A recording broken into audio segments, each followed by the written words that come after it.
एक गांव था जो बाहर से बहुत अमीर और चमचमाता हुआ दिखता था। वहां के लोगों के पास बड़े बड़े महल थे, सोने की गाड़ियां थीं, लेकिन किसी के चेहरे पर कोई खुशी या हंसी नहीं थी। और इस अमीरी का राज गांव के बाहर एक घने जंगल में छुपा था। जंगल के बीचों बीच एक पुराने पेड़ के साथ एक काला शीशा खड़ा था। कहते हैं जो भी रात के ठीक 3 बजे उस शीशे के सामने जाकर अपनी कोई परेशानी उस शीशे को दे देता, शीशा उसके बदले उसे करोड़ों की दौलत देता था। इसी दौलत के लिए किसी ने अपनी नींद का सौदा कर लिया, किसी ने अपनी खुशी बेच दी और किसी ने अपना डर शीशे को दे दिया। इसीलिए लोगों के पास पैसा तो बहुत आ गया था, लेकिन वो अंदर से पत्थर के बन चुके थे। इसी गांव में थुंग थुंग रहता था, अपनी बीवी और 1 साल के बच्चे के साथ। थुंग थुंग के पास एक फूटी कौड़ी नहीं थी। कभी कभी तो कई दिनों तक भूखा ही सो जाता और गांव वाले अक्सर उसके पास आते और बिना किसी भाव के कहते, अरे थुंग थुंग, तू क्यों इतनी तकलीफ सह रहा है? जाकर अपनी कोई भावना उस शीशे को दे दे और हमारी तरह अमीर बन जा। लेकिन थुंग थुंग हमेशा कहता,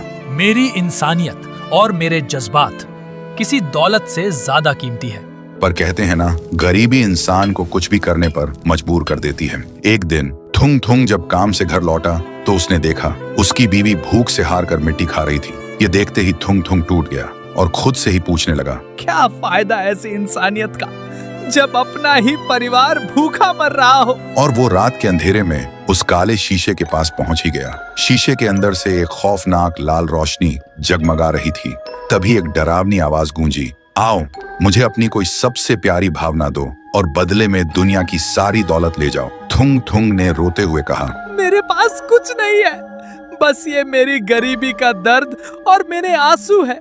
यही ले लो और मुझे एक वक्त की रोटी दे दो। जैसे ही थुंग थुंग के आंसू जमीन पर गिरे, अचानक एक जोरदार धमाका हुआ। शीशा अपने आप टूटकर बिखर गया, लेकिन शीशे से कोई दौलत नहीं निकली, बल्कि काले धुएं का एक भयानक बवंडर बाहर निकला। वो कोई और नहीं, रायस्टार की खूंखार और भूखी आत्मा थी, जो सालों से उस शीशे में कैद थी और किसी ऐसे इंसान का इंतजार कर रही थी जिसके अंदर सबसे ज्यादा दर्द हो। तभी रायस्टार की आत्मा हवा में घूमी और सीधा थुंग थुंग के शरीर के अंदर घुस गई। लेकिन जैसे ही वह थुंग थुंग के शरीर में घुसी, थुंग थुंग का शरीर सुनहरा हो गया। अगली सुबह गांव में हाहाकार मच गया। थुंग थुंग एक विशाल रूप ले चुका था और एक ही झटके में उन सारे पत्थर दिल अमीरों के घरों को राख में मिला रहा था।